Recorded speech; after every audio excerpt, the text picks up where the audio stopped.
Ok. Ya, hoy día vamos a cubrir el comienzo del proceso de la modernización de Europa, cuando cambió de la época medieval a la época moderna.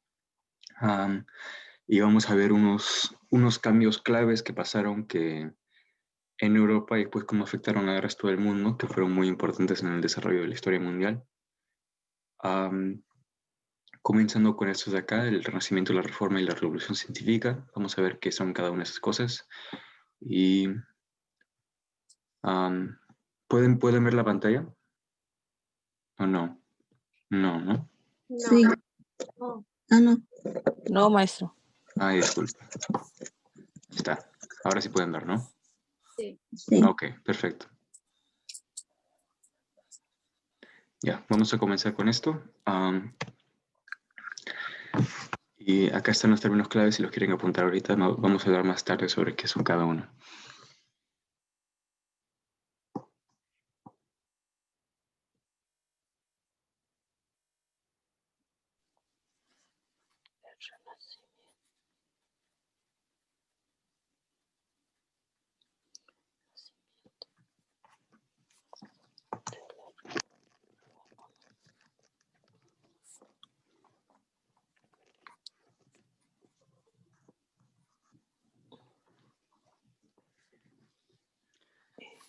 Ya, vamos comenzando. En los otros slides esos términos se ven todos resaltados, así que si no los tienen todos escritos lo van a ver más tarde. Pero esta transición de Europa, de la época medieval a la época, como una modernización de Europa, comenzó en el siglo XV, como los años 1400, y una de las cosas que contribuyó mucho a que esto pase fue el Medio Oriente, ¿no? Así que hablamos la última clase, que después del periodo clásico de Europa, lo cual el periodo clásico de una región es cuando uno tiene esas grandes civilizaciones, ¿no? Como Roma o Grecia, o como vimos en otros lugares que también tenían sus civilizaciones clásicas, como los maya o los inca o la dinastía Han de China. Pero bueno, después de la etapa clásica de Europa, hubo bastante caos y bastante violencia en el continente, ¿no? Y en vez de haber grandes imperios, hubo muchos reinos pequeñitos. Y en esto se perdió mucho del conocimiento que se había ganado en la etapa clásica, en la era clásica, ¿no? A través de investigación científica y literatura y filosofía y todo eso. Pero mientras Europa estaba pasando por esa época muy violenta y inestable de la etapa medieval, en el Medio Oriente estaban pasando por exactamente lo opuesto, por su edad de oro, se dice.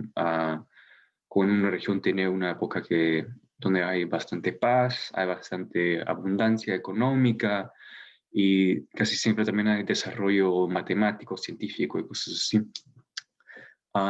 Y en esta etapa del Medio Oriente se volvió uno de los sitios más importantes del mundo para educación, para el conocimiento, para las ciencias. Acá tengo una foto de una institución que se llamaba la Casa de la Sabiduría, que quedaba en Bagdad, que hoy día queda en Irak. Pero esa era como la biblioteca más grande, más importante del mundo en ese punto de la historia. Y los musulmanes durante esta etapa, ellos pudieron preservar mucho de la literatura clásica de Europa, que si no hubiera sido por ellos se hubiera perdido, ¿no? Porque durante esta etapa Europa estaba en caos, había violencia, se hubiera perdido la literatura si no hubiera sido que ellos lo hubieran preservado. Y también con esta base de literatura griega de conocimiento matemático, científico, filosófico, ellos empezaron a añadir y desarrollar su propia filosofía, como añadir a la filosofía griega, ¿no? A la matemática y cosas así, especialmente en la medicina y la matemática.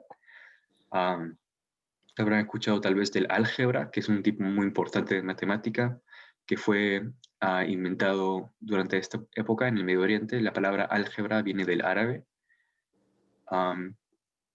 Y pues los árabes y los musulmanes fueron desarrollando todo este conocimiento, aumentando, mientras Europa seguía en su etapa violenta hasta los años 1400, cuando entraron disculpa, en gran comercio el imperio del Medio Oriente con países europeos, específicamente con Italia.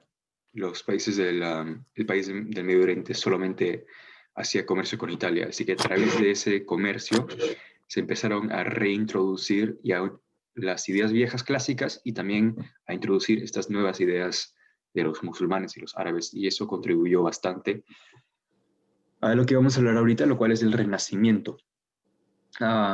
Es una época muy importante en la historia europea y tiene que ver con eso que estamos hablando, que, no sé, que la edad clásica, Europa tenía todas estas grandes civilizaciones, que hacía todos estos desarrollos y descubrimientos. Después la Edad Media fue bien caótica, era bien violenta, y en esta época, cuando se vieron reintroduciendo esos conocimientos antiguos, introduciendo nuevos conocimientos, como se reinventó Europa, hubo nuevo interés de nuevo en la filosofía y las ideas antiguas de Europa antigua, como las de Roma y las de Grecia. Cuando hablamos del Renacimiento, eso es sobre todo sobre la literatura y sobre el arte, ¿no? Acá vemos algunas pinturas muy famosas del Renacimiento. Esta es la Mona Lisa, de Leonardo da Vinci, y esta es una pintura de Michelangelo que está en una capilla en Italia. Y fue muy importante porque fue como un movimiento intelectual en Europa, que vamos a ver que tuvo muchos grandes efectos. Y una de las cosas que también hizo esto muy posible fue el aumento de la alfabetización, ¿no? Porque antes muy pequeña parte de la población era alfabetizada, no podía leer.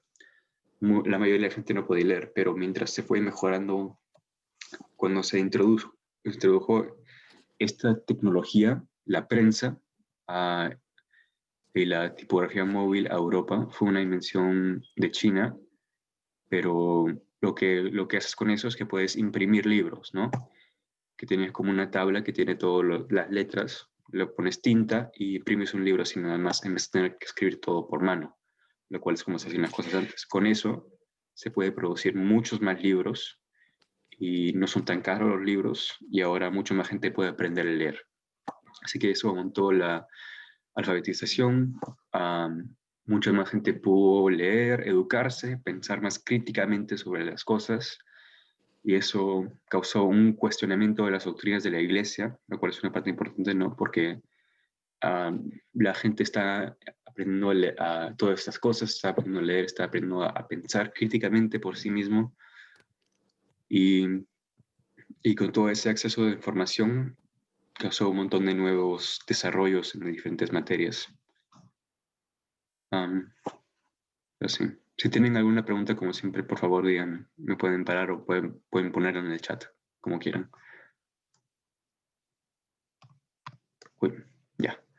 La siguiente parte que veremos es la Reforma, y veremos que también tiene un poco algo que ver con esto del Renacimiento.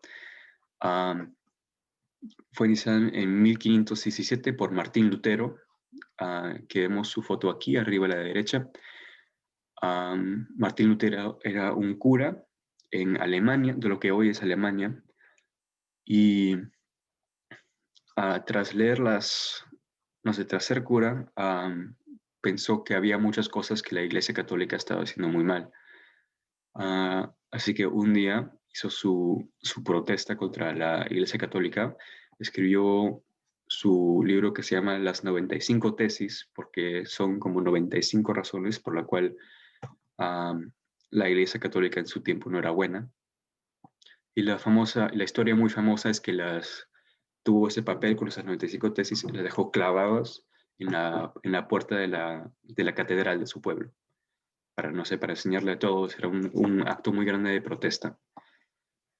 Pero tuvo varias causas esta reforma. Una de ellas fue que en este punto, o sea, la Iglesia Católica sí le hacía falta hacerle por lo menos algo de reforma, porque se había vuelto una institución muy poderosa y muy grande, ¿no?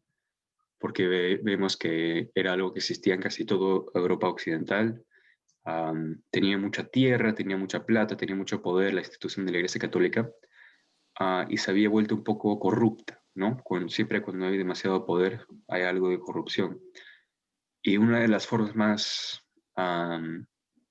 más ofensivas a Martín Lutero y a muchas personas de esta corrupción eran el sistema de las indulgencias, lo cual era una cosa que tenía la Iglesia Católica, que se supone que era un servicio, una indulgencia en un servicio, que si habías cometido tal pecado o cualquier cosa, podías darle algo de plata a la iglesia y te perdonaban ese pecado, ¿no?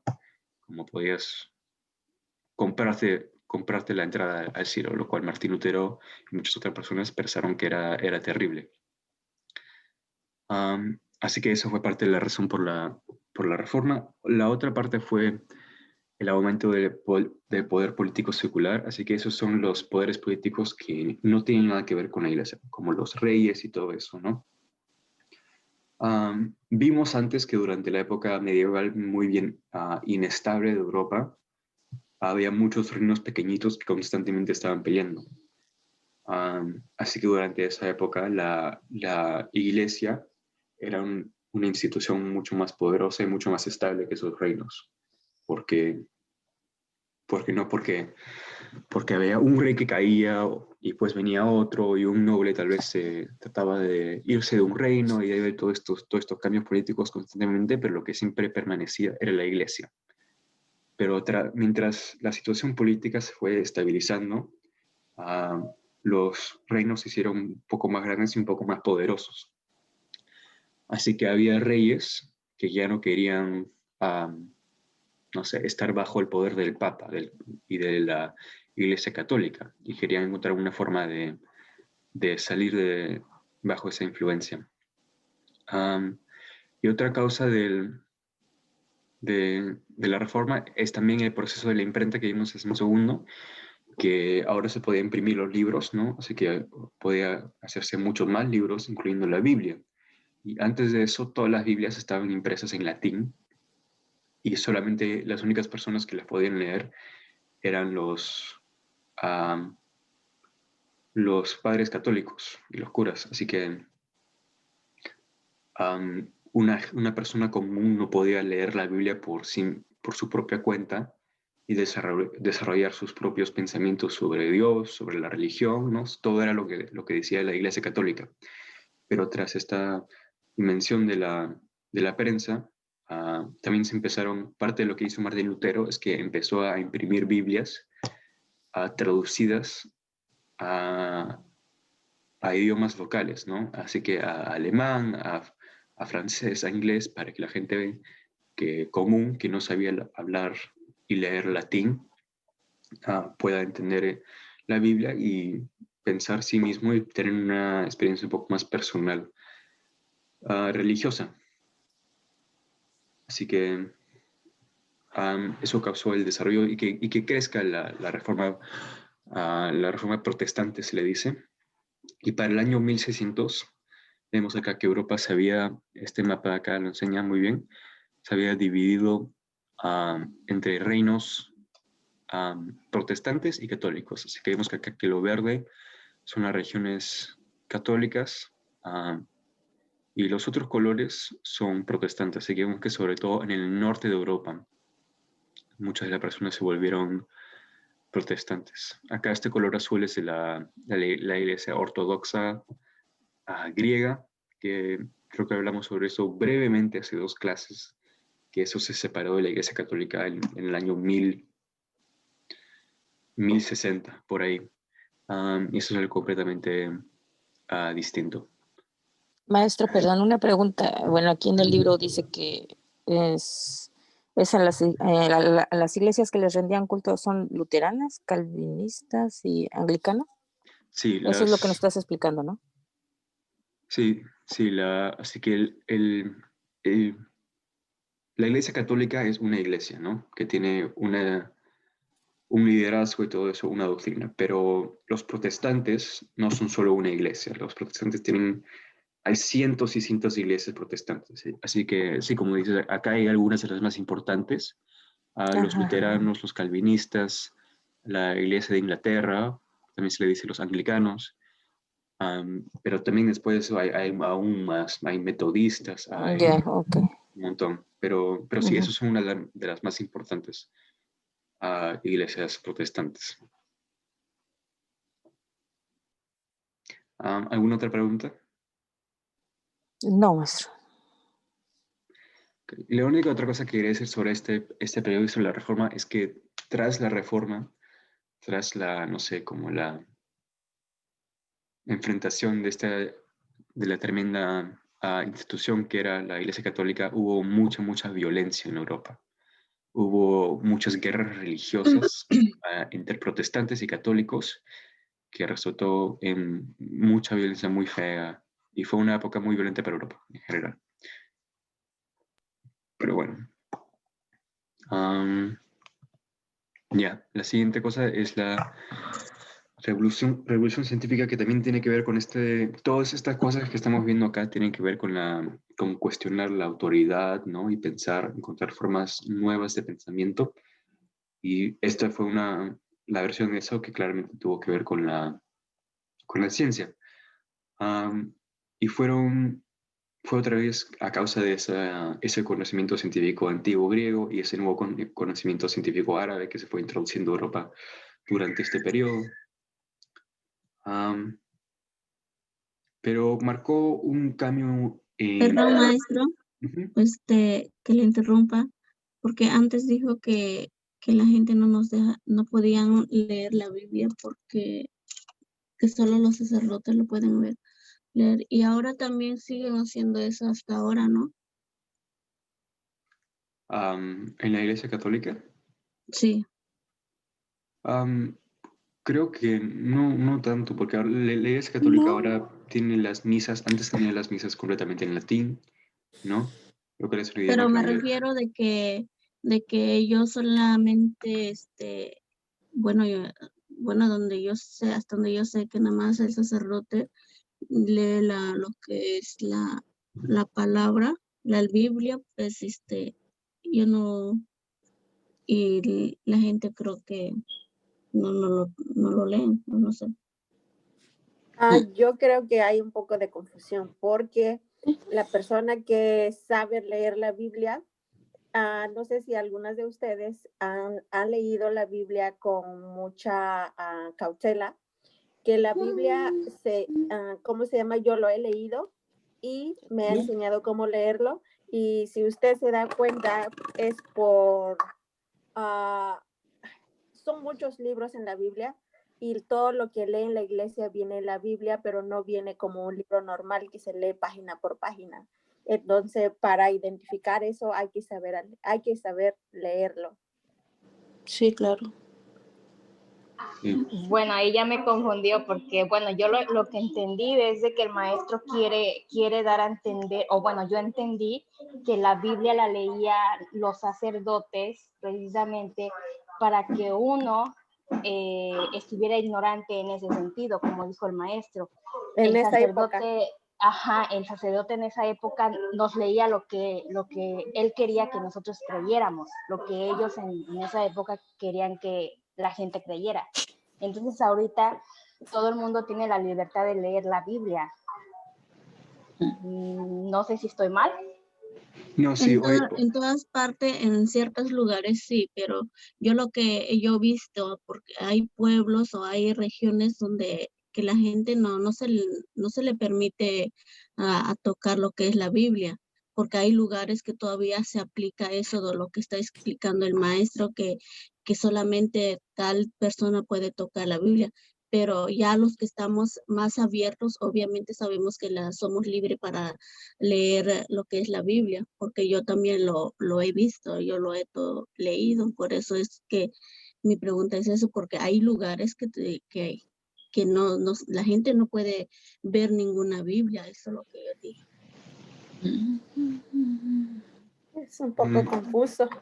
Sí, no, Claro, es complicado el porque asunto, pero sí, por supuesto, hay lugares hay algunos lugares donde hay más restricciones, es más difícil la cosa en términos de libertad religiosa, pero en general la doctrina de la iglesia ha cambiado. Hoy en día, ¿no? Toda la gente, la iglesia católica también tiene Biblias en diferentes idiomas, las misas son en diferentes idiomas hoy en día, antes eran todas en latín, y hoy en día la iglesia católica también quiere que la gente lea la Biblia por su propia cuenta, pero antes no era así.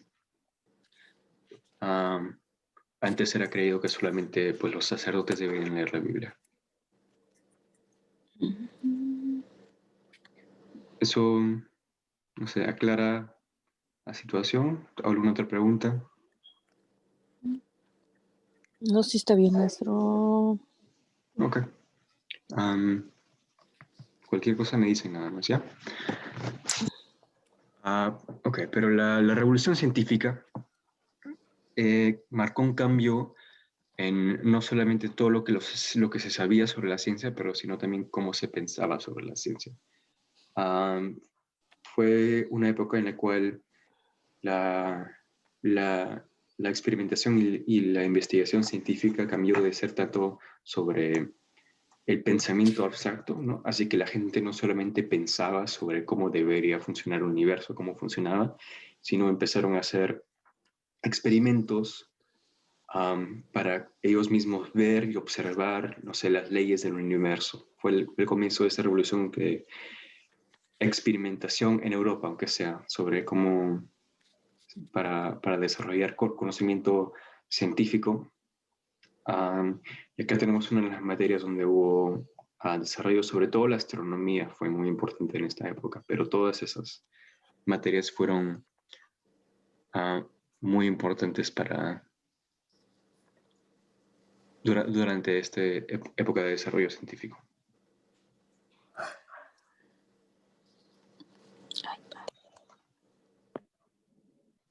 Yeah.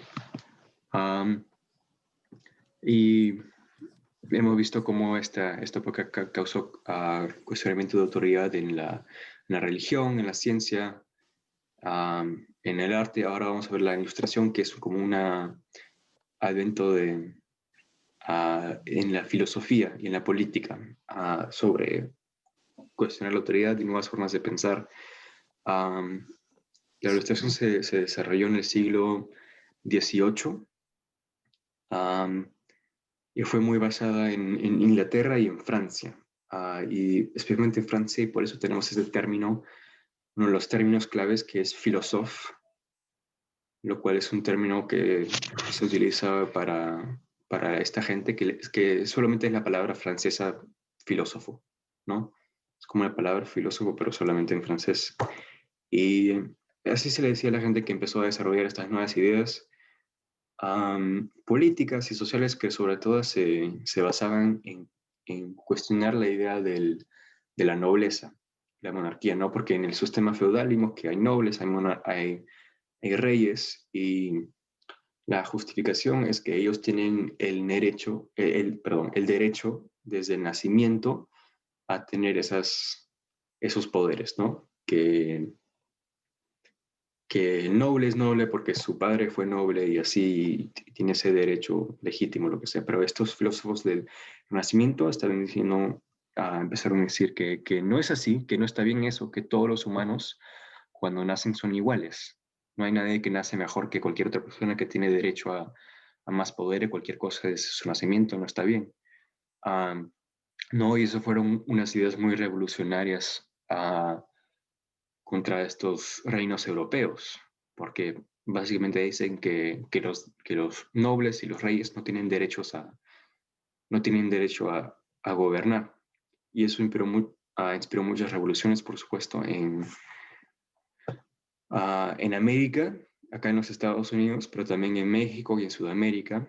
En Estados Unidos para votar al rey inglés y al imperio inglés, porque pensaban que el rey inglés ya no era un monarca legítimo, y en Latinoamérica para votar a los reyes, al rey español y al rey portugués, también porque pensaban que ya no era un rey legítimo, que la gente debería gobernarse democráticamente.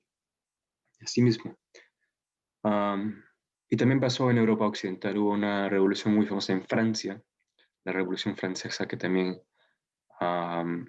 causó que muchas de estas ideas se hagan más común tras el continente entero.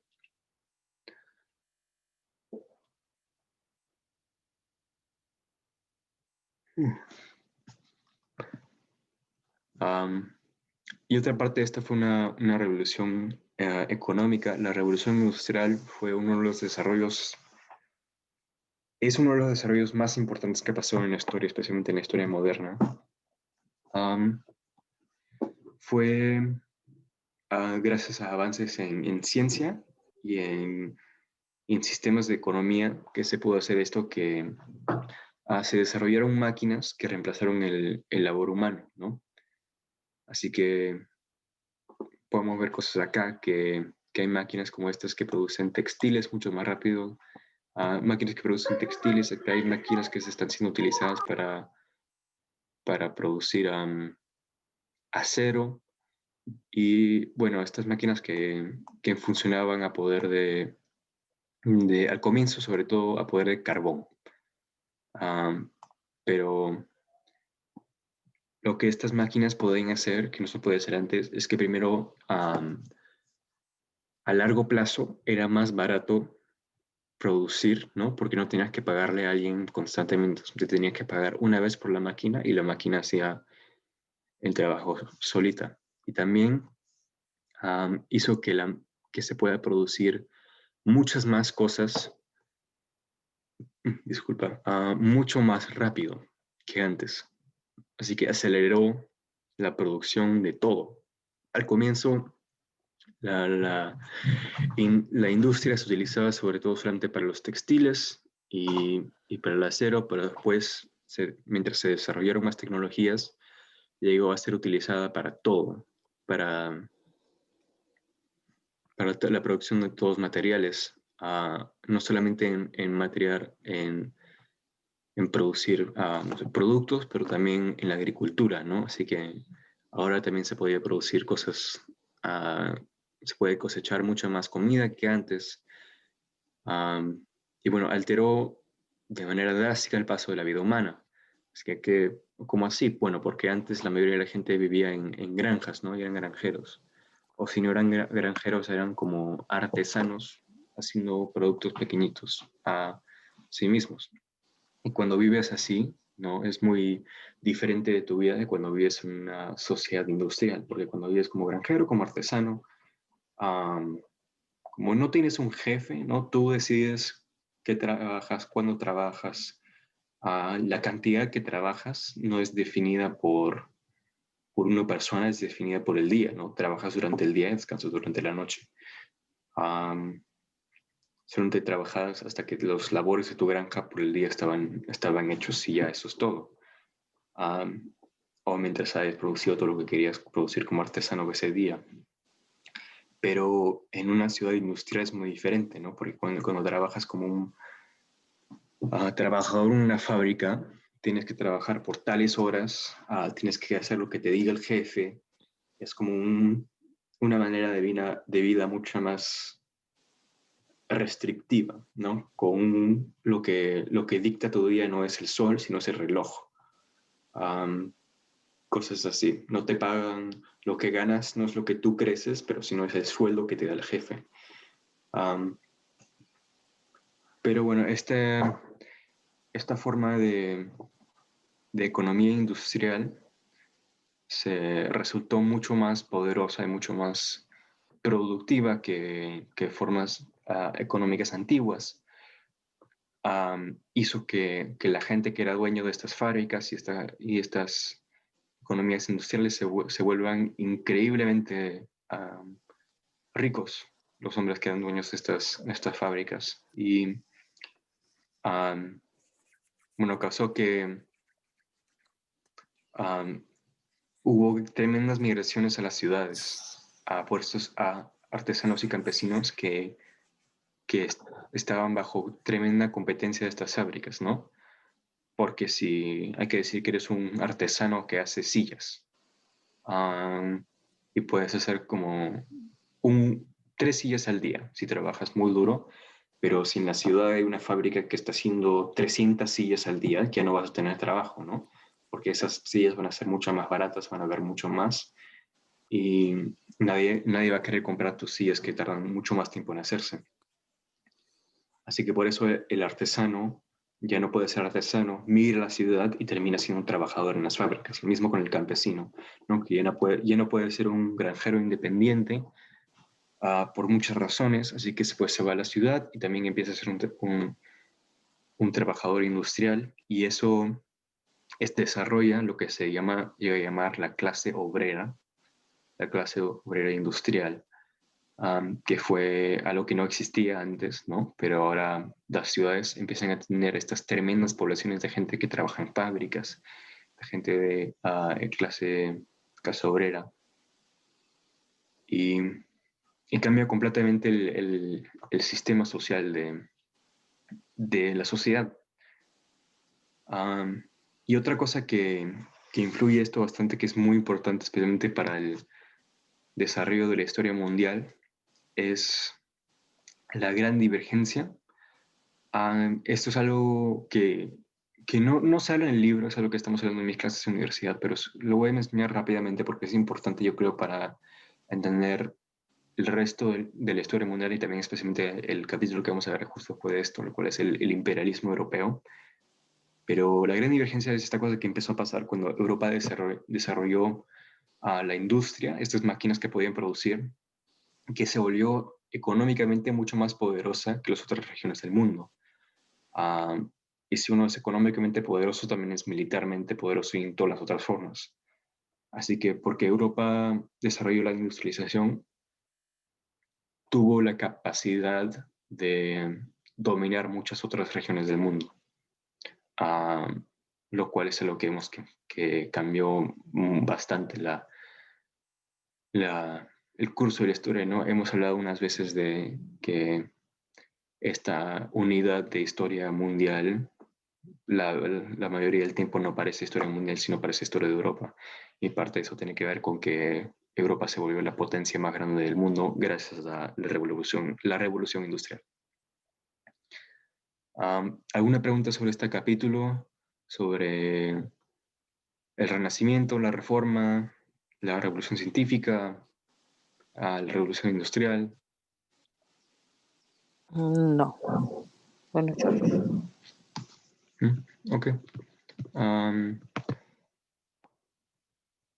Entonces pasaremos quería enseñarles esto antes de ir al siguiente capítulo. Esto enseña el crecimiento de la población mundial, ¿no? Así que acá tenemos la cantidad de personas en el mundo, y acá tenemos el año. Así que 10.000 antes de Cristo solamente había 4.000 personas, ¿no? Y vemos que va creciendo tras la historia muy, muy, muy lentamente, muy, muy, muy lentamente, hasta que llega acá, que ahí pasa la revolución industrial, que ahí ni siquiera había 1.000.000.000 de personas, pero llega a ese punto de la revolución industrial y empieza a crecer así de esta forma la población, que crece de una forma inmensa, enorme, no sé. Y eso es gracias a que con la revolución industrial se puede producir muchas más cosas, se puede producir mucha más comida, recursos, y eso deja que la gente se pueda reproducir en números mucho más altos. Pero sí, el siguiente capítulo, y uno muy importante para entender la historia mundial, es sobre el imperialismo europeo. Y acá hay un mapa que tengo acá que es interesante. Yo pienso que muestra qué tan, no sé, qué tan grande fue el imperialismo europeo, que acá todos los países en verde fueron colonizados por Europa.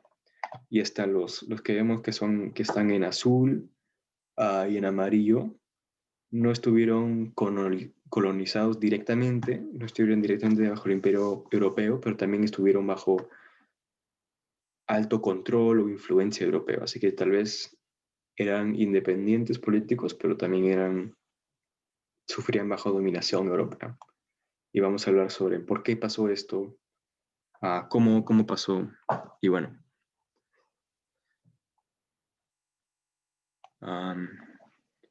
Ya. La primera cosa que es importante para entender cómo empezó a desarrollarse el imperialismo europeo es la edad de los descubrimientos, lo cual es algo que se empezó a desarrollar más o menos al mismo tiempo que el Renacimiento y todas esas cosas. ¿Por qué? Porque Europa se encontró en una situación económica, en una situación comerciante mala, ¿no? Así que muchos reinos de Europa se habían puesto en conflictos con lo que, lo que había en esta parte del mundo, en este tiempo, lo que se llamaba el Imperio Otomano, que estaba en el Medio Oriente, ¿no? Y porque tenían una mala relación con el Imperio Otomano, lo que hizo el Imperio Otomano es que bloqueó a Europa del comercio con India y con China. No se acordan, pero hace muchas clases hablamos sobre la ruta de seda, sobre un gran comercio que existía en toda esta región del mundo, incluyendo África también, pero el Imperio Otomano decidió excluir a Europa de ese comercio muy lucrativo, muy bueno, así que Europa tenía que encontrar una forma de accederlo, ¿no? O si no, se iba a quedar sin riquezas. Así que lo que empezaron a hacer los europeos es que empezaron a combinar y a inventar sus propias tecnologías de navegación. Así que, por ejemplo, desarrollaron barcos que podían viajar muchas más, a distancias mucho más grandes que antes.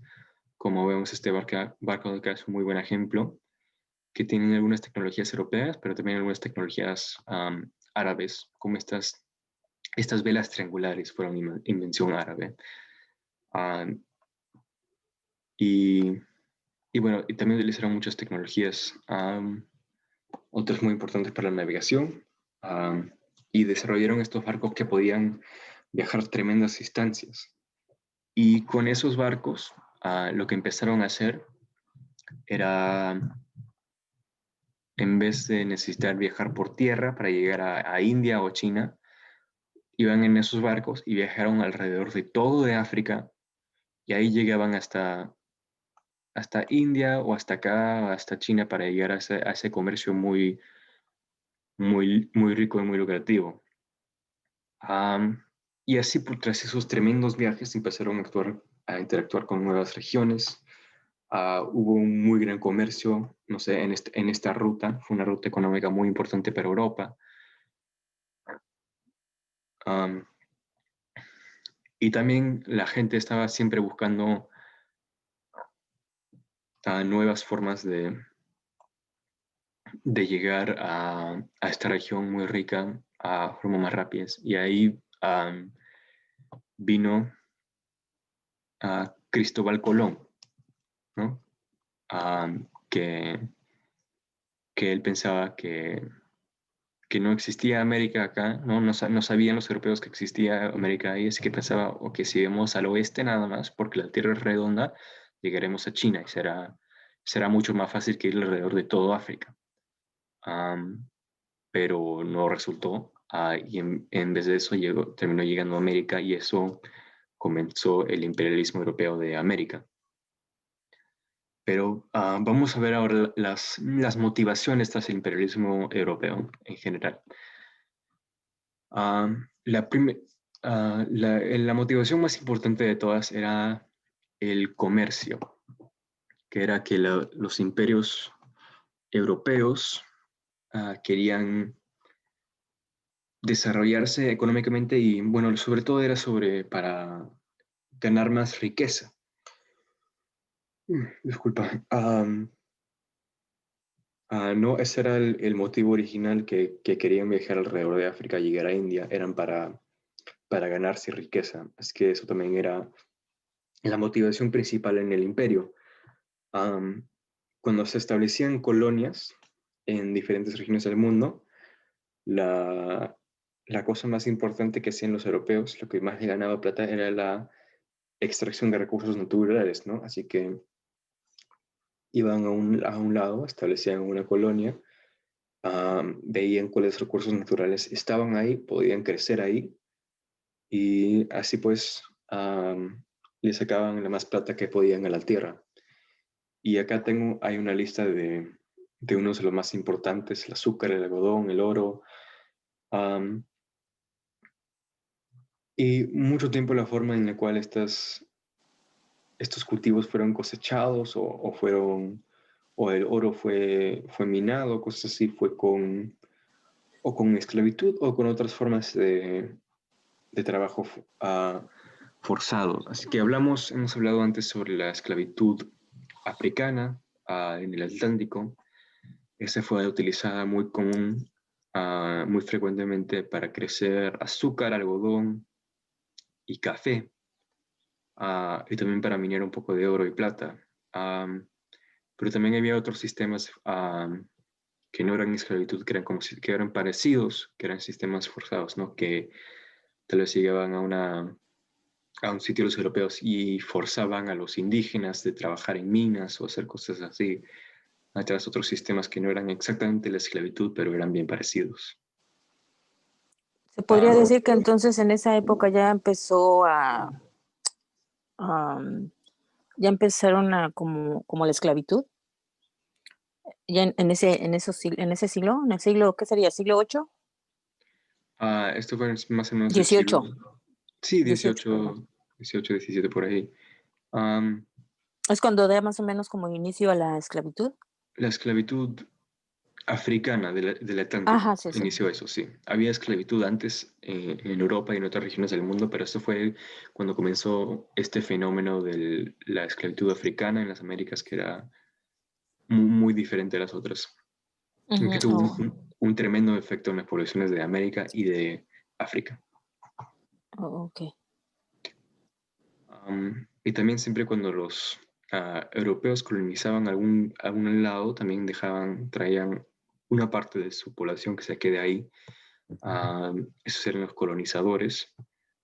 En algunas regiones venían más europeos que en otras, ¿no? Vemos que en lados como Estados Unidos está casi totalmente poblado por descendientes de europeos, mientras en otras regiones vemos que hay más una mezcla de europeos y gente indígena.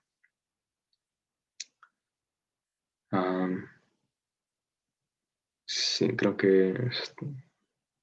la otra motivación tras la expansión imperial europea era la conquista, así que los imperos europeos estaban motivados a conquistar porque estaban en constante competencia con sus vecinos. Así que, ¿por qué era eso? Porque vimos antes que en esta época Europa estaba hecha por muchos reinos pequeños, ¿no? Que constantemente estaban luchando, había guerras, había competencia, y había el miedo en muchos de estos reinos, que si no se expandían constantemente se hacían más poderosos, entonces iban a resultar más débiles que sus vecinos, entonces sus vecinos los podrán dominar. Así que un muy buen ejemplo de esto es lo que pasó entre Francia e Inglaterra. En Francia e Inglaterra eran dos reinos muy grandes, muy poderosos, que eran rivales.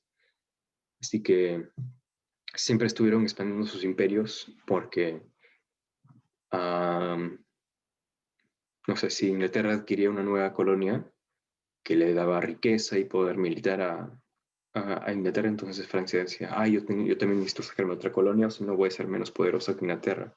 Inglaterra me va a llegar a dominar.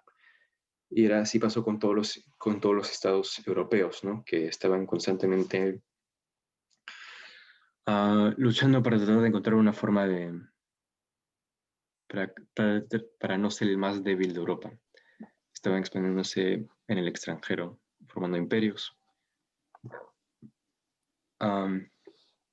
Y la forma en la cual se expandió fue siempre con violencia. Fue a veces con violencia más directa o indirecta, pero siempre con violencia. Así que acá arriba a la derecha tenemos una batalla entre los españoles y los aztecas en Tenochtitlán, lo que hoy es la Ciudad de México. Y los españoles en América son un muy buen ejemplo de la conquista europea, ¿no? que ahí lo que pasó es los españoles antes vinieron y conquistaron, no trataron de abrir ningún diálogo con las personas indígenas donde vinieron a conquistar. Pero en vez, vemos acá arriba a la izquierda, esto es en una escena de Norteamérica, que la relación entre los ingleses y los indígenas de acá fue bien diferente, ¿no? Porque cuando los ingleses venían acá, inicialmente hacían como si querían cooperar con los indígenas, hacían tratados, ¿no? Hacían acuerdos. Pero la cosa es que los ingleses y los colonos siempre violaban estos acuerdos, ¿no? Así que era una cosa como que los indígenas decían, ok, nosotros tenemos nuestras tierras acá y ustedes tienen sus tierras ahí, pero los colonos siempre iban creciendo, iban invadiendo las tierras de los indios y eso resultaba en conflicto. Así que, aunque hubo tratados, hubo intentos a una relación más pacífica, siempre resultó en violencia.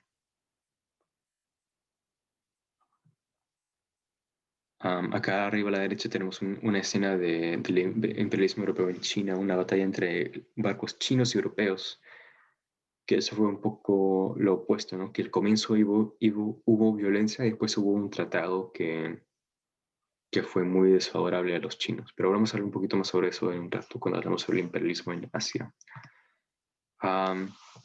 Otra motivación para la expansión imperial europea era la conversión religiosa.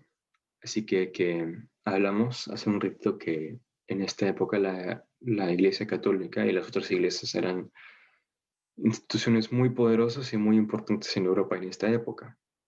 Así que había mucha gente que era muy creyente, que pensaba que era su deber a convertir a más personas al cristianismo. ¿No? Que hablamos hace tiempo que el cristianismo es una religión universal. Eso quiere decir que sus creedores quieren evangelizar a otras personas, piensan que todos deberían saber su doctrina religiosa y creerla. Así que algunos imperios están, aunque sean parte, motivados por querer expandir la religión cristiana, sobre todo los portugueses y los españoles, y eso tiene que ver a su historia particular, porque ellos venían de, justo antes de esto, la área que hoy es Portugal y España estuvo bajo dominación árabe, sobre control musulmán, pero los españoles y los portugueses como reconquistaron, se llama la reconquista, sus tierras y tras eso se vio como una guerra muy religiosa, ¿no? Porque eran los cristianos contra los musulmanes y era una cosa como que, ay, tenemos que hacer esto para el cristianismo, lo que pensaban los españoles y los portugueses. Así que ellos tenían un gran pensamiento de que es su deber expandir y crecer el cristianismo. Así que cuando ellos fueron a América, parte de su imperio, una parte muy importante de su imperio fue eso de colonizar y de convertir a la población indígena al cristianismo. También fue utilizada por europeos como una forma de civilizar a los pueblos conquistados. Así que también mucha gente europea en este punto tenía una creencia que, no sé, que el cristianismo es la única religión civilizada. Y por eso también era una razón por la cual querían convertir a muchas de las poblaciones indígenas. Acá tenemos en esta pintura acá abajo, una escena de la conquista. Este es el conquistador Francisco Pizarro, capturando al Inca Atahualpa, el emperador Inca. Pero lo que es más interesante de esta imagen es que acá a la izquierda tenemos un sacerdote con su cruz que le está apuntando, enseñándole a todos los soldados españoles. Y eso muestra, ¿no?, que era como una motivación esto de religioso que ellos pensaban que estaban haciendo esto por Dios, que le daba gloria a Dios esta conquista y todo esto. Perdón, maestro, ¿cómo es que se llama en la pintura de abajo? Es la captura de Atahualpa. Atahualpa es el emperador inca de acá. Por Profe, una Francia. pregunta. Sí. Una pregunta.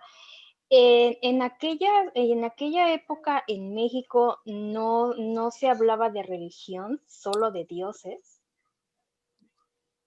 Antes de la llegada de los españoles. Ajá, sí.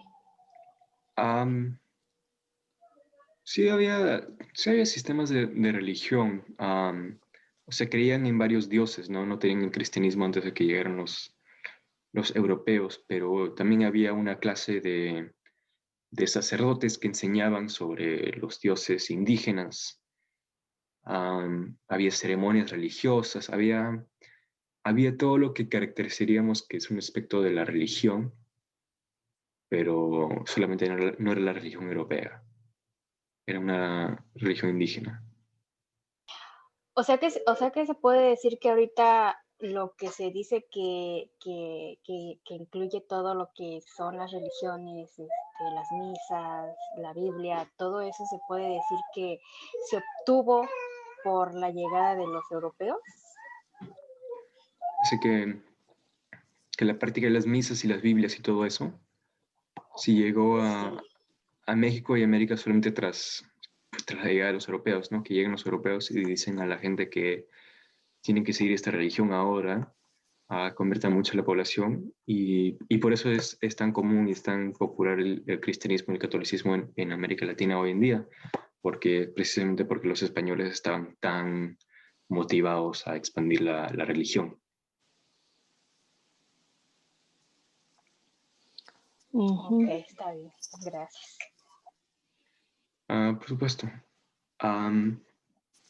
No, sí, eso es un ejemplo de donde en Latinoamérica es donde funcionó esto de la conversión religiosa más que en otras regiones.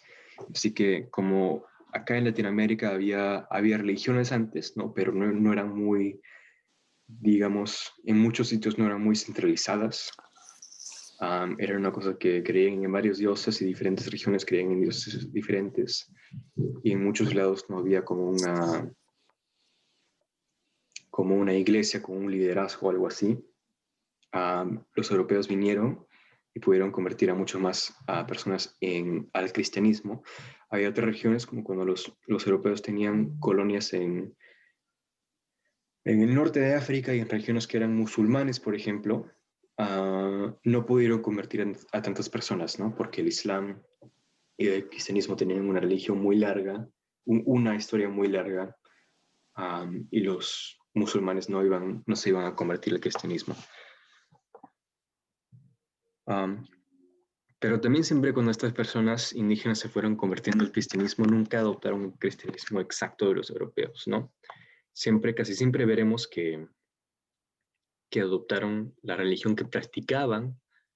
Tal vez se identifican como totalmente católicos o algo así, pero la religión que practican siempre es como una mezcla de las religiones indígenas y de las prácticas religiosas indígenas y de las religiones europeas. Así que esas religiones mezcladas son muy características de este proceso de colonización. Acá tenemos una foto de personas practicando santería, lo cual es una cosa que se desarrolló en Cuba, que fue una mezcla de prácticas religiosas católicas con, con prácticas indígenas del África, ¿no? Que fue creado por esclavos que fueron traídos de África a Cuba y que ellos no adoptaron totalmente el cristianismo, sino que lo combinaron con sus propias religiones a crear esta cosa que es la santería. Y eso también pasa en muchos otros lados, tal vez no siempre hay un nombre, como por ejemplo también en Perú, toda la gente se dice cristiana, católica nada más, pero el cristianismo que se practica hay algunas influencias de religiones indígenas y cosas así. Como hay algunas ceremonias, algunos rituales que están basados en creencias indígenas. ¿Alguna pregunta sobre eso? Maestro, una pregunta. ¿La santería y la brujería es la misma cosa? No, no sé, es un poco confuso. La santería es como un sistema religioso, ¿no? Pero tiene algo así que ver que los colonizadores europeos hubieran llamado a la santería brujería. Y hay muchas otras religiones como esa, como el vudú y cosas así, que a personas cristianas de Europa o tal vez otras personas que no son santeristas les parece extraño, brujería, no sé, cosa, cosa de diablo, cosas así, pero no es así, ¿no? No es que sea una cosa que lo hacen por tratar de crear hechizos ni nada así. Es una religión, como cualquier otra, pero solo se ve bien diferente por las influencias africanas que tiene, ¿no? Que esa cosa que se parece muy extraño cuando lo comparas con otras religiones del cristianismo es bastante común en África Occidental, en regiones así. Así que también sus prácticas, que tal vez sean un poco diferentes, también son por, por la religión y por razones espirituales. Así que yo no diría que es como brujería, no sé. Ok. Bueno, es como ya lo quiere tomar la gente, ¿no? Bueno, yo tampoco no creo en eso. Sí, ¿no? Pero bueno, ¿alguna otra pregunta? No. Ya. Y ahora vamos a hablar sobre el desarrollo del imperialismo en diferentes regiones del mundo. Primeramente, en América fue el sitio donde primero se desarrolló el imperialismo europeo. Comenzó, por supuesto, en 1492 con la llegada de Cristóbal Colón al Caribe, que Cristóbal Colón era un miembro del Imperio Español, y los primeros en colonizar América fueron los portugueses y los españoles, ¿no? Porque fueron los que más desarrollaron esta tecnología de viajar, de navegación, de viajar grandes distancias. Y mientras fueron llegando más y más a españoles a América, se encontraron con grandes imperios indígenas. En México se encontraron con el imperio azteca y en los Andes se encontraron con el imperio inca, ¿no? Y bueno, llegaron a conquistar esta área tremenda que vemos acá, pero parte de eso tuvo que ver que cuando los europeos llegaron, tenían armas y armadura de acero y tenían pólvora, tenían arcabuces, tenían pistolas y cosas así, cañones, pero eso no es todo, ¿no? Si antes fuera esa diferencia, entonces los imperios indígenas pudieron haber resistido efectivamente a los españoles. La cosa que causó que los españoles y los europeos puedan conquistar a América en esta época, en este punto, es que como los pueblos de América estaban a tan grande distancia de Europa y el resto del mundo, nunca habían tenido las enfermedades que existen en Europa, ¿no? En Europa había muchos diferentes tipos de enfermedades que las poblaciones de Europa y del resto del mundo, de África y de Asia, se habían vuelto inmunes tras muchas generaciones porque siempre habían estado esas enfermedades, y si no eras inmune no sobrevivías. Así que tras mucho tiempo la población de Europa se volvió inmune a muchas de estas enfermedades. Pero cuando los europeos vinieron a América, trajeron esas enfermedades y los pueblos de América no tenían ninguna protección contra esas enfermedades, no eran inmunes para nada. Así que eso causó que muchísima de la gente indígena de las Américas muera, algo como más o menos 80% de la gente que vivía en este continente entero se murió por causa de estas enfermedades y porque la población había sido completamente, casi totalmente destruida. Por eso los españoles y los otros imperios europeos pudieron conquistar y establecer sus colonias, ¿no? Si no hubiera sido por eso, no hubieran podido. Los imperios y los indígenas hubieran sido demasiado demasiado poderosos, hubieran huido demasiado de ellos, pero así no pasó la cosa. Pero bueno, los primeros en llegar fueron los españoles y los portugueses. Después de eso, los otros poderes muy importantes en América fueron los franceses y los ingleses, que vemos acá, que en Francia, acá España está en el color azul, Portugal está en el color anaranjado, Francia en azul e Inglaterra en rojo. Y vemos acá que Francia tiene todo este territorio en azul acá en América. Después de una guerra a fines del siglo XVIII, todo este territorio cambiaría a Inglaterra o a lo que ya eran los Estados Unidos, ¿no? Así que vemos que al fin Francia tuvo una presencia más o menos pequeña en las Américas. Pero por eso es que hasta hoy en día en partes de Canadá se habla francés, en partes del sur de los Estados Unidos acá se habla francés también por la influencia del Imperio francés que estuvo ahí por varios siglos. Y el Imperio, sí, el Imperio Europeo estuvo en las Américas de más o menos el siglo XVI, no sé, los 1500, comenzando con los españoles y los portugueses, hasta el comienzo del siglo XIX, los años 1800, cuando empezaron a ganar su independencia estas colonias. Primero comenzando con los Estados Unidos, que ganó su independencia en 1783 de Inglaterra. Después Haití, en el Caribe, ganó su independencia en 1803, yo creo. Y también después de eso, las posesiones de España y de Portugal se volvieron libres tras grandes guerras de independencia. Y para el año 1830 casi todo el continente se había vuelto independiente. Había algunas excepciones como en Cuba, todavía seguía siendo colonia española, Puerto Rico también, algunos, sobre todo en el Caribe, había unos territorios que todavía eran colonias, pero la mayoría del continente ya era independiente en ese punto.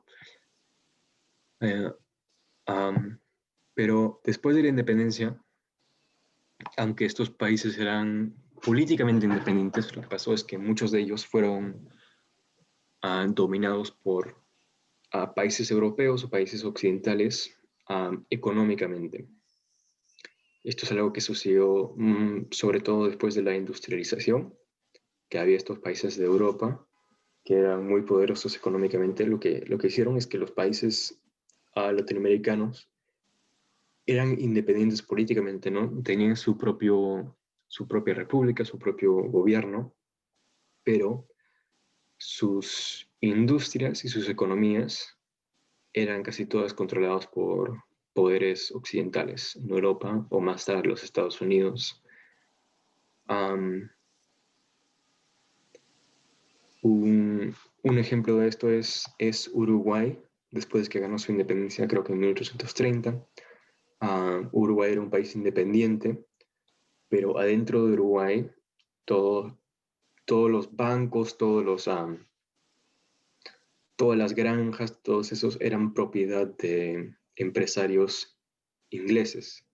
Así que aunque Uruguay sea un país independiente, políticamente su economía completa está dominada por extranjeros. Y eso es lo que se llama imperialismo indirecto o neocolonialismo, que después se volvió mucho más importante en el siglo XX. Se volvió un fenómeno aún más común. Pero bueno, acá tenemos unas imágenes sobre este proceso de colonización. Acá hay una batalla entre guerreros aztecas y guerreros españoles. Acá tenemos fotos de independencia, el famoso grito de Dolores en México, ¿no? Que comenzó la guerra de independencia mexicana.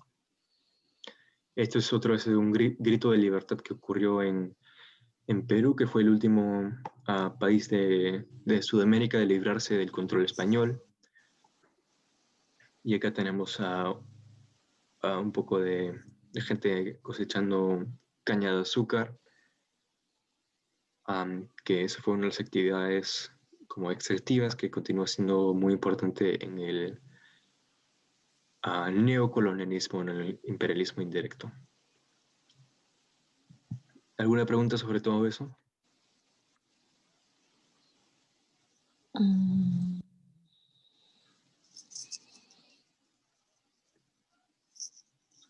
esto... Si no siguen pensando y me pueden preguntar más tarde. Si tienen cualquier pregunta. Profesor, una pregunta. En la llegada de Cristóbal Colón, a todos celebran, pero ellos ahora, bueno, yo en otra clase entendí de que celebran a Cristóbal Colón, de que descubrió América y todo, pero ellos llegaron a invadir. ¿Cuál es la razón que ellos celebran eso? Sí, es algo que se celebraba muy comúnmente antes, ¿no? Que Cristóbal Colón era un aventurero, un héroe, pero no es así. Y más gente está consciente sobre eso hoy en día. Por eso muchas estatuas de Cristóbal Colón que existen en las ciudades y cosas así, la gente está demandando que las quiten y que las reemplacen con otras cosas. También en Estados Unidos hay ese día feriado, el Columbus Day, que ahora hay mucha gente que lo quiere reemplazar con Indigenous Peoples Day. Y la verdad tiene razón que no es, aunque sea mi opinión, yo no creo que eso es lo que se debía celebrar no solamente por la invasión española, pero sino también porque Cristóbal Colón no era una buena persona de ninguna manera. O sea, todos los españoles conquistaron y dominaban y utilizaron violencia contra las poblaciones indígenas, pero Cristóbal Colón particularmente era tan violento y tan horrible a las personas indígenas que los españoles lo metieron a él a la cárcel por tratarlos tan mal. Y eso no sé decir que los españoles estaban muy a favor de tratarlos muy bien, no sé, todos los españoles trataban a los indígenas con violencia y con opresión, pero Cristóbal Colón era tan horrible que hasta los mismos españoles lo metieron a la cárcel.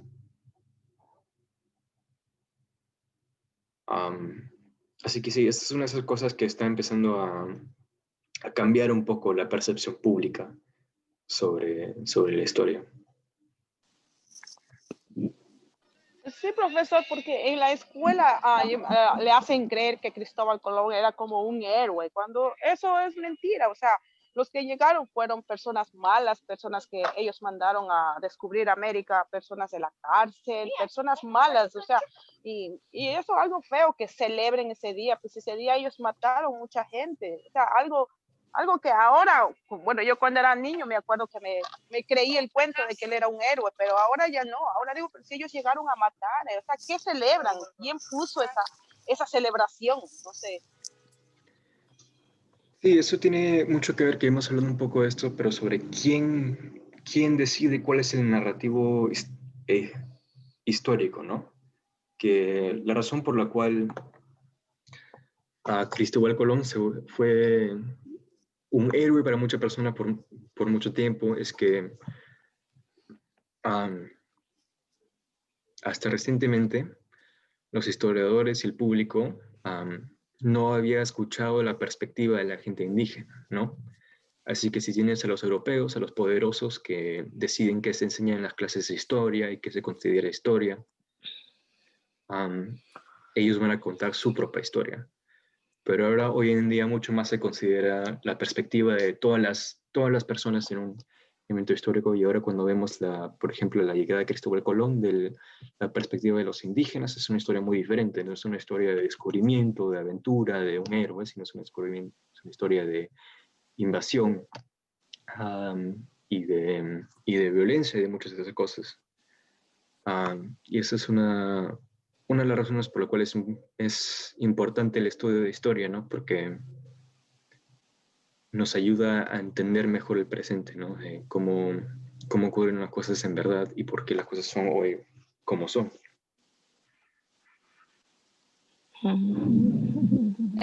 Profe, yo quiero hacer un comentario, no sé si estoy bien o estoy mal. A lo que yo entiendo es que lo único que se le tiene que agradecer es que gracias a la expedición que él hizo hacia acá, fue que se conoció que había un continente americano. Lo malo fue que no respetó la gente que vivía en este continente y casi colonizó con su idioma, con sus costumbres, y entonces fue que por eso se fue perdiendo todos los diferentes dialectos de México, ¿no? Sí, tiene razón, ¿no? Que se descubra América, que haya comunicación entre los continentes, eso no es algo malo. La cosa mala es que cuando los europeos vinieron acá, vinieron con la meta de ganar la más plata, la más riqueza posible. Así que llegaron acá para extraer, para sacar riqueza de este continente, ¿no? Y tras eso reprimieron poblaciones indígenas, sus idiomas, como tú has dicho, usted ha dicho, perdón, y cambió completamente el modo de vida, ¿no? Así que, no, sí, tiene razón.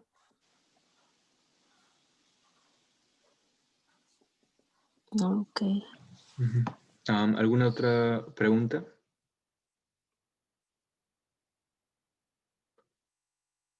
No. Bueno, sí, América es uno de los continentes que ha sido más afectado por el imperialismo europeo porque estuvo acá por tanto tiempo, ¿no? Casi 3 siglos. Y también porque la población indígena era tan vulnerable que, que se perdió muchísimo de la población y de la cultura. Pero bueno, igual persiste en muchas formas. Ya, y la otra etapa del imperialismo, diremos, es el imperialismo que pasó, que sucedió, se desarrolló después de la Revolución Industrial, lo cual vimos que fue un desarrollo muy importante, porque, o sea, hablamos que en América la gente, la población, no tenía tecnología tan equivalente a la de los europeos y también no tenía resistencia a, a las enfermedades europeas, ¿no? Pero en cambio, en el resto del mundo, en Asia y en África, sí tenían armas muy parecidas a los de los europeos y tenían inmunidad a las mismas enfermedades, o hasta ellos tenían enfermedades que eran dañinas a los europeos.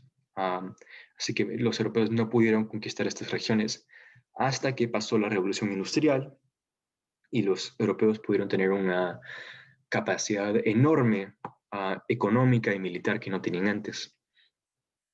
Y eso los dejó que puedan conquistar estas regiones que no pudieron antes. En Asia, uno de los primeros sitios en ser colonizados fue India, y eso pasó porque, como hablamos antes, durante la edad de exploración, la meta era llegar a India, llegar a China y hacer parte de ese comercio que había ahí, ¿no? Y los europeos comenzando, al comienzo solamente pudieron ganar control de pequeñas ciudades en la costa de India, ¿no? Pero tras se volvieron más poderosos, empezaron a conquistar más y más el continente. Hubo una gran competencia entre los poderes europeos para ver quién podría controlar a India, pero los británicos terminaron ganando. Y acá tenemos un mapa de los diferentes poderes europeos que controlaban a Asia. Acá en el sureste de Asia esto fue controlado por Francia, no sé, acá está Inglaterra, los Países Bajos o Holanda controlaban lo que hoy es Indonesia. Y las Filipinas, este es un mapa de 1910. En 1910 las Filipinas eran colonia de los Estados Unidos, pero antes de eso eran colonia de España. Eso cambió como al fines del siglo XIX, cuando hubo una guerra entre España y los Estados Unidos. Y los Estados Unidos ganaron muchas de las colonias españolas. África también fue colonizada porque eso es una diferencia que vemos, ¿no? Que al comienzo, en la colonización de América y también en la colonización de India, hubo mucho conflicto entre imperios europeos luchando, tratar de controlar el más territorio posible. Pero eso cambió en la colonización de África.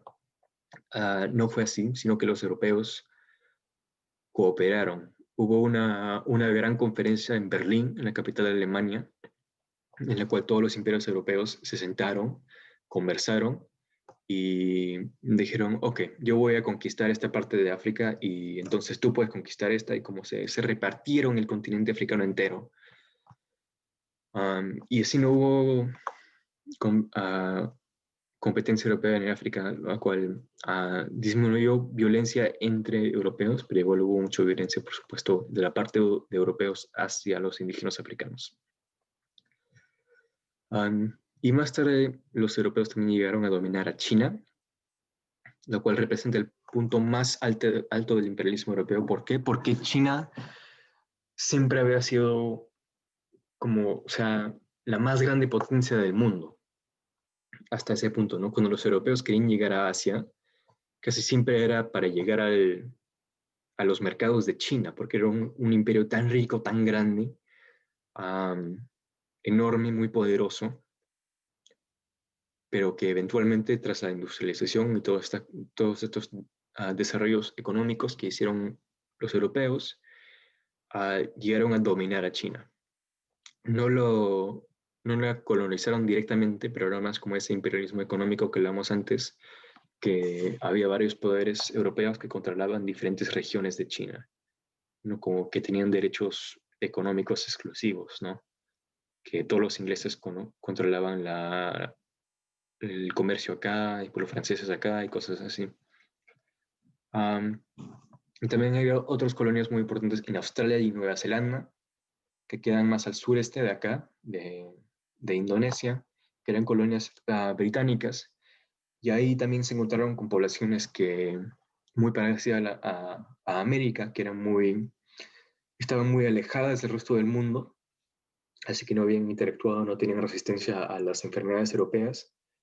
Y pasó en Australia y Nueva Zelanda algo muy parecido a lo que pasó en Norteamérica, en los Estados Unidos, ¿no? Que lo que hicieron los europeos es que empezaron a forzar a los indígenas a mudarse a tierra de peor y peor calidad, y empezaron, no sé, como reemplazando a los indígenas en diferentes sitios. Así que fue un desarrollo, un colonialismo, y se formó una grande población de descendientes europeos, así que fue un colonialismo muy parecido a los Estados Unidos, del cual vamos a hablar mucho más tarde durante la unidad de historia americana. ¿Alguna pregunta? Ok.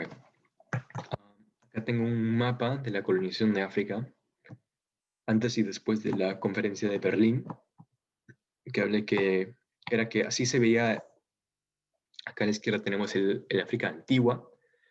Como vemos que hay un montón de estados pequeñitos de diferentes grupos étnicos y lingüísticos, que estos son todos los estados formales, ¿no? Afuera de esto también había mucha gente que vivía solamente en tribus pequeñas, pero había todos estos estados, y en 30 años vemos que hay un tremendo cambio a que casi todo el continente europeo, casi todo el continente africano está controlado por imperios europeos.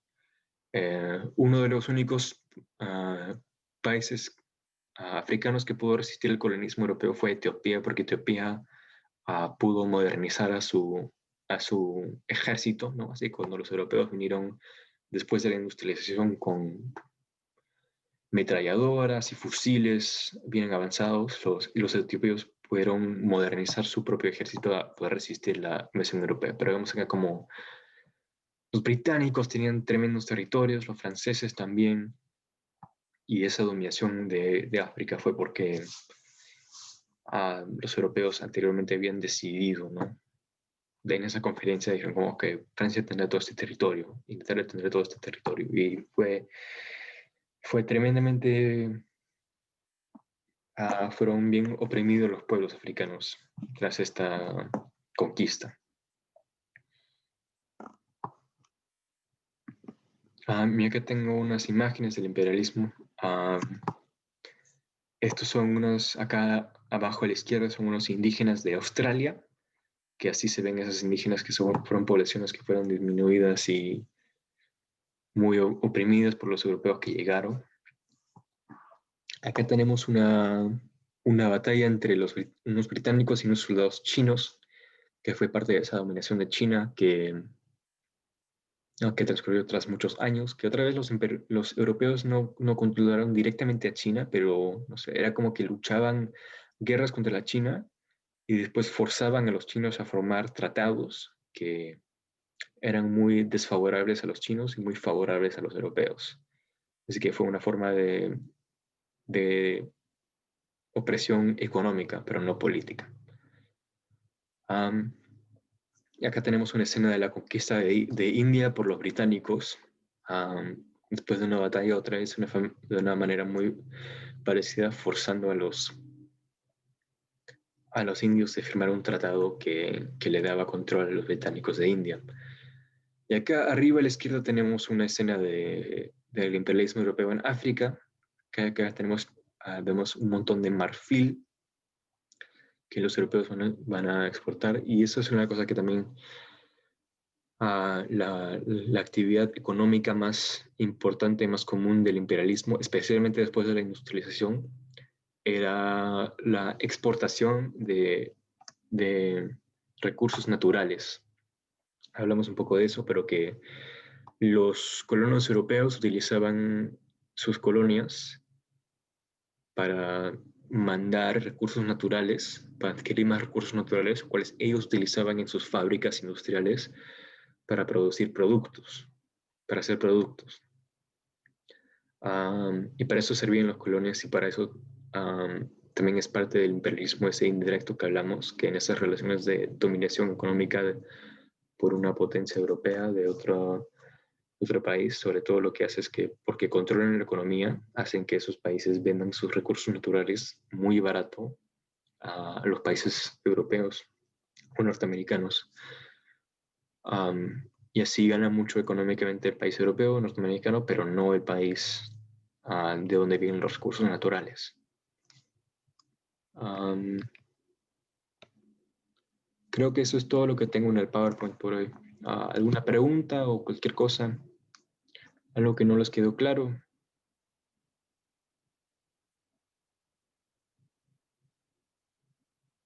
¿Nada? No, maestro. Ok.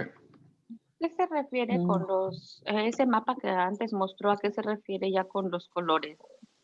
Abajo dice, sí es muy subdividido, pero ya en el 1913 que, por ejemplo, el azul, ¿qué significa? ¿Que todo eso ya fue o es gobernado por alguien o una ahí? ¿A qué se refiere con eso? Sí, acá tenemos Ya son. Los colores con cada país, así que todo lo azul es gobernado, es propiedad del Imperio francés, que tenemos de Francia. Todo lo rosado acá es del Reino Unido, lo verde es Portugal y así, ¿no? Lo de este color medio marrón es de España, lo gris es de Alemania y lo morado es de Bélgica. O sea que se podría decir que ya después de que en 1880 eran como muy independientes, ahora el color nos indica qué gobierno es el que gobierna ahí, Gobierno. valga la redundancia. Sí, vemos que exactamente acá hay una tremenda variedad de gobiernos pequeñitos, no sé, de países pequeñitos, africanos independientes, pero después de eso hay estos tremendos territorios gobernados por imperios europeos. Y eso es hasta 1913. ¿Ha habido algún cambio hasta la época? Sí, que esta conferencia de Berlín, donde decide que se van a repartir el territorio de esta manera, ocurre en 1885. Y vamos a hablar más de esto más tarde, pero estos imperios europeos continúan hasta después de la Segunda Guerra Mundial. Después de la Segunda Guerra Mundial empiezan a ganar su independencia estos países africanos y también los de Asia, las colonias asiáticas, de las diferentes formas. Algunos ganan su independencia negociando con el Imperio Europeo, otros ganan su independencia tras guerras de independencia muy violentas, pero sí, hoy en día ya no hay colonias europeas en casi ningún lado del mundo, pero no hay ninguna en África que quede hasta hoy en día. Hoy en día todos los países de África son independientes.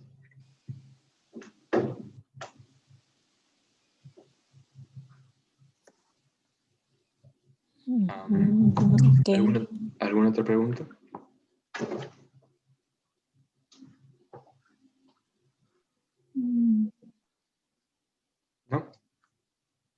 No. Ok. Entonces, esa es la clase por hoy. Les pido que por la tarea, por favor, me hagan una pregunta sobre algo que no entienden o una curiosidad que tienen, que por favor me la manden. Y si veo que, pues creo que eso me va a ayudar a entender cómo van ustedes con el curso. Si hay algo que me falta enseñar, pero eso les pido nada más que hagan una pregunta sobre algo que les pareció interesante o algo que no entienden o una pregunta sobre una curiosidad que tengan o cualquier cosa así. Sobre lo que nos explicó hoy, ¿verdad? ¿Perdón? De lo que nos explicó hoy no está dejando tarea, ¿verdad? No, esa es la tarea de hacer la pregunta nada más, eso es todo. Sí. Pero sí sobre lo que explicamos hoy. Yo tengo una pregunta, profe. No sé si va bien al caso o no, pero ¿por qué si entonces los países africanos ya son independientes, por qué son tan pobres? Porque ellos no pueden explotar sus mismos recursos y salir adelante. Ya son independientes, ya no dependen de alguien. ¿Qué les impide crecer? Es un tema bien complejo. Eso tiene que ver con lo que hablamos hace uno sobre el imperialismo indirecto o el imperialismo económico, que es porque son independientes, ¿no? Pero pueden extraer sus propios recursos naturales, pero la cosa es que no tienen mucha base económica para utilizar esos recursos naturales para su propio crecimiento. O sea, así que muchos países europeos tienen tratados con estos países africanos que pueden comprarse los recursos naturales muy baratos. No tienen que pagarle mucho a los países africanos, así que por eso los países africanos sí mismos no ganan mucha plata de la explotación de sus propios recursos naturales. También porque Y hay me problemas. imagino que ellos mismos no quieren como depender de algún otro país como para pedir el soporte económico de alguien, ¿no? Porque entonces ya dependerían de ese país inmediatamente, ¿no? Sí, exactamente. Hay muchos países africanos que están tratando de encontrar formas de ser económicamente más independientes. Hay algunos que han sido muy exitosos en eso. Hay un país acá en el sur de África que se llama Botswana, que tiene una economía muy fuerte hoy en día, porque aprovechó muy bien de sus recursos naturales, encontró formas de hacerlo. Pero también la cosa es que muchos de estos países, también por ser explotados por imperios europeos, los países sí mismos están organizados en una forma que están diseñados para sus ferrocarriles y todas las cosas, todos los aparatos de gobierno, de comercio, están diseñados solamente para sacar recursos naturales y no para crecer como una economía interna, ¿no? Así que porque los europeos los utilizaban solamente para sacar recursos naturales de forma barata, esos recursos naturales no se utilizan mucho dentro del país y no se utilizan mucho para crecer el país porque siguen exportando más que todo cualquier cosa a estos países. Pero es un tema bien complicado, ¿no? Si quieren, vamos a hablar más sobre esto en la próxima clase, yo creo, y puedo explicar más bien ahí entonces. Ok, maestro. Pues estaría bien conocer un poquito más a fondo sobre la cuestión de Sí, África. gracias. Sí, porque realmente se escucha mucho, ¿no? Que ellos son los que sufren más y han sido más de esclavos y todo eso, pero si son independientes, o sea, esa era la duda, ¿no? Porque no es como México, que depende mucho de Estados Unidos, ¿no? En que le ha comprado, en que le ha prestado, en que le debe, en que le presta, en que le toma. Entonces, si ellos son muy independientes, ¿por qué hay mucha pobreza ahí? ¿Por qué ellos no pueden sobresalir, no? Uh-huh. La verdad yo diría que es una situación bien parecida a lo de México, ¿no? Que están así como México está con los Estados Unidos, muchos de estos países están con otros países. Los países africanos están independientes, pero también sufren bajo bastante opresión todavía. Pero no solamente eso tampoco es en África, sino también es en muchas partes de Latinoamérica y también son partes de Asia, la situación así. Pero bueno. Es como adentrarnos muy a fondo sobre eso, ¿no? Como dice el maestro, Sí, ¿no? pues yo creo que nos vamos a ir a la pobreza. Yo creo que en todos los mundos hay pobreza y todo el mundo sufre y muchos no tenemos. Yo creo que es como, o sea, vamos desglosando las cosas como un mal gobierno, como un X, entonces como que ya nos vamos metiendo más a fondo en todo. Es bueno saber de todo, pero sí, no, mejor vamos a enfocarnos para lo del examen. Sí, pero bueno, podemos hablar más sobre esto en Más la sobre el próxima examen. clase. Acércate. Pues está bien, maestro, pues Gracias, profe. gracias, maestro. Sí, ya. Nos vemos la próxima semana Que entonces. tengas un buen fin de semana. Muchas gracias a ustedes también. Bye, Gracias, chicas. buen día. Nos Bye, vemos chicas. ahorita. No va a Buen haber fin de clase, ¿no? semana, señoritas.